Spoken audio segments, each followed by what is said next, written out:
TOEFL! Before we start, don't forget to like and subscribe. Good luck! Please read through the directions or skip ahead.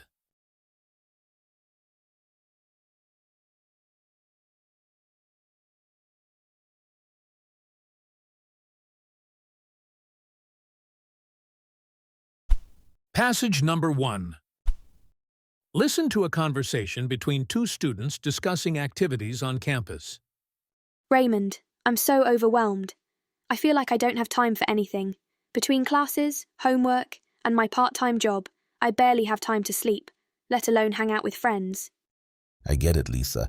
It's tough to juggle everything. Have you tried making a schedule? A schedule? I don't know. I just do whatever needs to be done first. That's exactly the problem. If you plan your day ahead of time, you can actually make room for social activities without feeling guilty. I use a planner, and it really helps. But what if something unexpected comes up? That happens, sure. But if most of your tasks are planned, you'll feel less overwhelmed when surprises happen. Also, set limits, like no studying after 9 p.m., so you can relax. Maybe I'll try that. What else do you do? Another thing is prioritizing.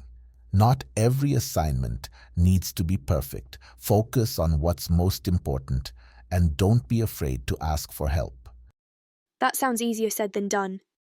True, but it gets better with practice. And don't forget to take breaks. Short ones really make a difference. Thanks, Raymond. I'll give it a shot. Hopefully I can balance things better. What are the students primarily discussing?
What does Raymond suggest to help with studying?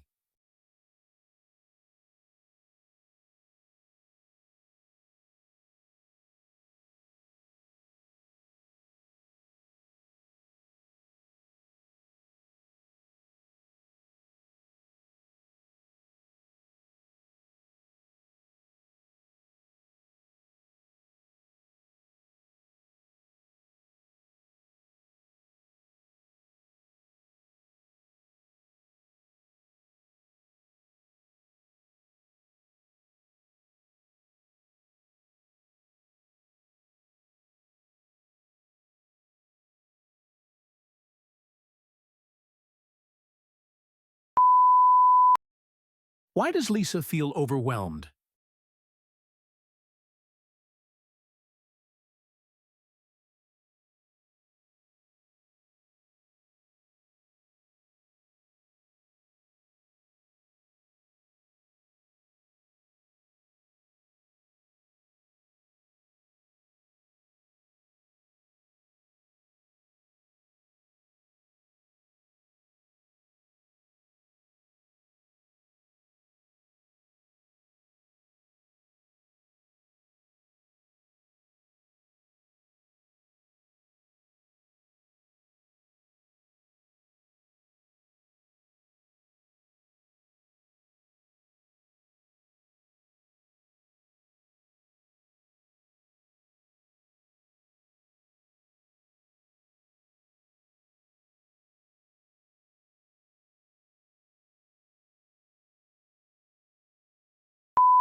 What does Raymond imply when he says, Set limits like no studying after 9 p.m. so you can relax.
According to Raymond, what are two strategies Lisa can use to balance her time better?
Passage number 2.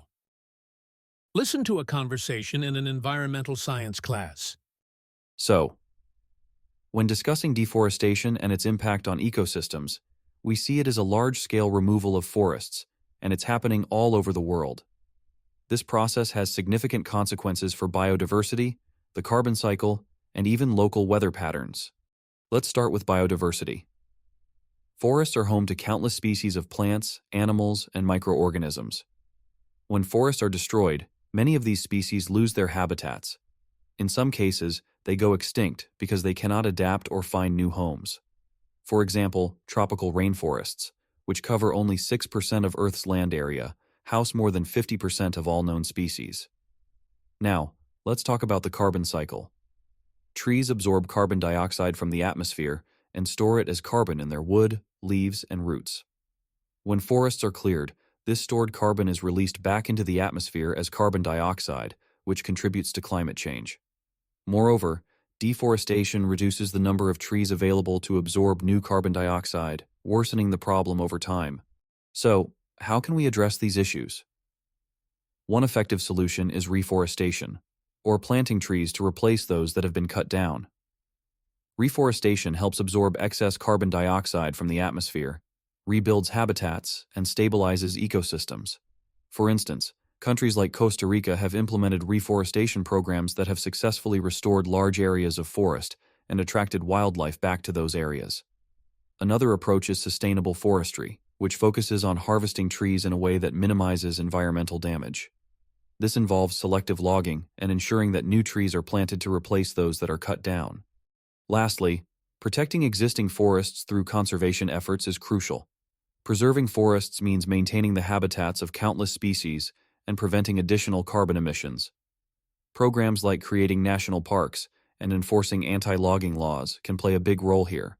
In summary, deforestation poses severe risks to our planet, but through efforts like reforestation, sustainable forestry, and conservation, we can mitigate these effects and protect ecosystems for future generations.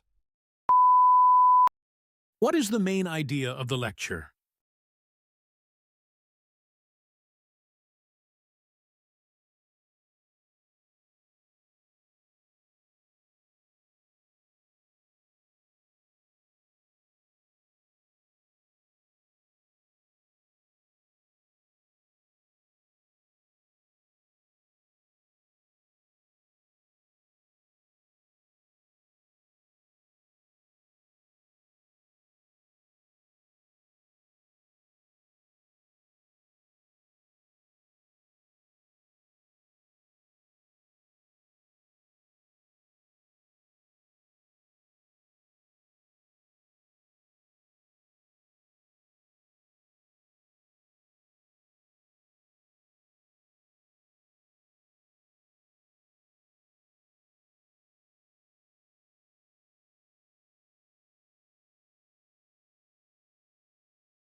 According to the professor, how does deforestation affect biodiversity?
How does deforestation contribute to climate change?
What does the professor imply when he says this? Reforestation helps absorb excess carbon dioxide from the atmosphere.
Which two strategies does the professor mention as ways to mitigate the effects of deforestation?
Why does the professor mention Costa Rica's reforestation programs?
Passage number 3.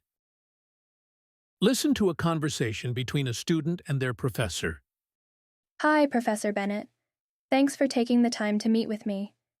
I had some questions about yesterday's lecture on the Industrial Revolution. Specifically, I'm struggling to understand how it caused urbanization. That's a great question, Kelly. Let me break it down. During the Industrial Revolution, industries started booming, and many factories were built. Most of these factories were located in cities, so people moved there for work opportunities. As more people settled in cities, they grew larger and more crowded. That makes sense. So the factories were a big factor. Were there other reasons people moved to cities? Yes, definitely. Better transportation, like railroads, made it easier for people to travel to urban areas. Plus, technological advancements created more jobs in cities than in rural areas. Over time, cities became hubs for economic and social activities, which attracted even more people. Okay, I see. So, the growth of factories, transportation, and jobs all played a role. But didn't this cause problems too? Good point. Urbanization led to overcrowding, poor living conditions, and challenges like pollution. However, it also encouraged progress, like improved infrastructure and public health systems. Thanks, Professor. This really clears things up. You're welcome. Let me know if you have more questions. What is the student asking about?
How does the professor explain urbanization?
What does the professor mention as a reason people move to cities?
What does the student imply when she asks this? Didn't this cause problems too?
What two effects of urbanization does the professor mention?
Why does the professor mention public health systems?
Passage number 4. Listen to part of a lecture in a history class. Let's focus now on how ancient Greek civilization shaped modern political systems. The concept of democracy, as we know it today, was first practiced in ancient Greece, specifically in Athens. Athenian democracy, though different from what we experience now, gave citizens a chance to have direct involvement in political decision making. It was limited, however, as only male citizens who owned property were allowed to vote. One of the key figures in Athenian democracy was Pericles. Under his leadership, Athens experienced a golden age in the 5th century BCE with advancements in philosophy, art, and architecture. The idea of civic participation in government, which was at the heart of Athens' political system, has been widely influential in the development of modern democracies around the world. In terms of cultural achievements, the Greeks were pioneers in theater. The works of playwrights like Sophocles and Euripides are still studied today, and the concept of drama as we know it, tragedy, comedy, and the idea of performance as a reflection of human experience, originated in ancient Greece. In philosophy, figures like Socrates, Plato, and Aristotle laid the foundation for much of Western thought. Greek architecture, particularly the use of columns, also had a lasting impact.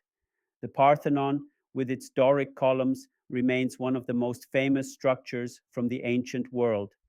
These columns became a symbol of strength and beauty, influencing buildings from the Roman Empire to modern day architecture. Now, let's talk about the significance of Greek myths. The ancient Greeks believed in gods and goddesses who controlled various aspects of life, from the weather to the fate of human beings. The stories of gods like Zeus, Hera, and Athena helped explain natural phenomena and human behavior. These myths also reflected the Greeks' values and beliefs, often portraying virtues like wisdom, courage, and honor.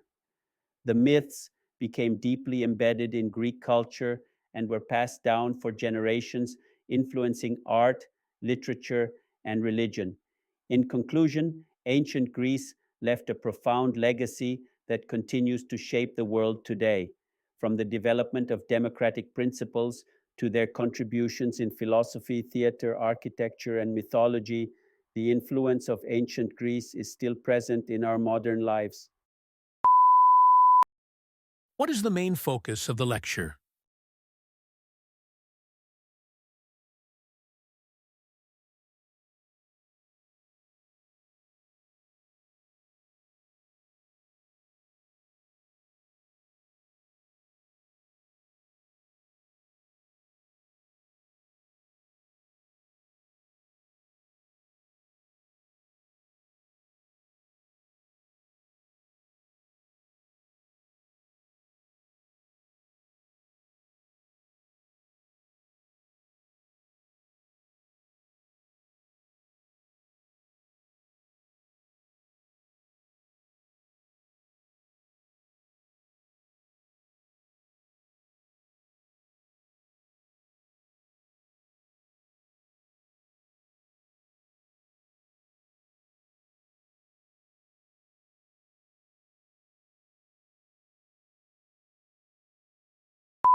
According to the professor, what was a key feature of Athenian democracy?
What is mentioned as one of the contributions of ancient Greece to the modern world?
Which philosopher is not mentioned in the lecture?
Which of the following are contributions of ancient Greece mentioned in the lecture?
How does the professor describe the impact of Greek myths?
Passage number 5. Listen to a conversation between a student and a staff member. Hi, I'm trying to figure out how much I owe for next semester's fees. I looked online, but I'm still a little confused about some of the charges. Could you help me out? Of course. Let me check your account. It looks like your tuition is set, but there are additional fees for things like the student activity fee, library fees, and technology services. Have you checked those? Yes, I saw those, but I don't understand why there are extra charges for technology services.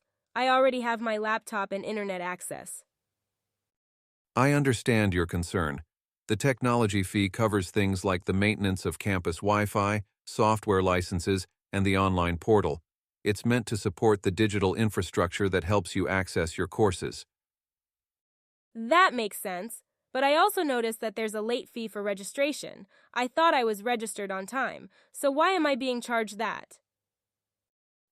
It looks like your registration was processed just after the deadline, which is why the late fee was added. It's important to make sure that all your forms are submitted by the official deadlines to avoid this charge. Oh, I see. Is there any way to have that fee waived, or is it fixed? Unfortunately, the late fee is usually fixed, but you can submit an appeal if you think there were extenuating circumstances. You can find the form on the student portal. Okay, I'll look into that. Thank you so much for the clarification. You're welcome. Let me know if you need further assistance with your fees or anything else. Good luck with the semester. What is the main topic of the conversation?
What is included in the technology fee?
What caused the student to be charged a late fee?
What does the staff member suggest the student do to avoid further late fees?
What can the student do about the late fee?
What can the student do if they need further assistance with their fees?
This is your answer key for passages 1 through 5. Remember to focus on the main ideas and tone of the lecture. Understanding the speaker's perspective will help you choose the right answers. Take notes on key details and listen for any changes in topic. These cues will guide you through each question and improve your overall score. And don't forget to level up!